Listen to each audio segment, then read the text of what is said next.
Power star Pawan కళ్యాణ్కి ఒక సరైన స్ట్రేట్ సినిమా పడితే ఎలా ఉంటుందో దాని ఎఫెక్ట్ ఇప్పుడు ఓజీ చూపిస్తుందని చెప్పాలి.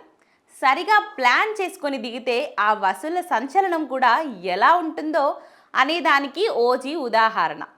భారీ అంచనాలు ఉన్న ఓజీ చిత్రాన్ని యువ దర్శకుడు సుజిత్ తెరకెక్కించిన ఈ సినిమా వరల్డ్ వైడ్గా ఆల్రెడీ 250 కోట్ల మార్క్ని అందుకున్నట్లుగా మేకర్స్ అఫీషియల్గా ప్రకటించారు.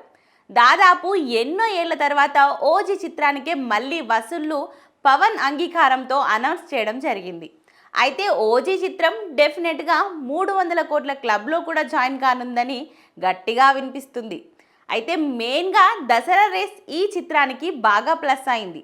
పైగా వీక్ డేస్లోకి వచ్చినప్పటికీ కూడా బాక్స్ ఆఫీస్ దగ్గర స్టడీగానే కొనసాగుతూ ఉండడం విశేషం. సో ఈ కొన్ని రోజుల్లో ఓజీతో పవన్ కళ్యాణ్ 300 కోట్ల క్లబ్లో చేరిపోతారని చెప్పొచ్చు.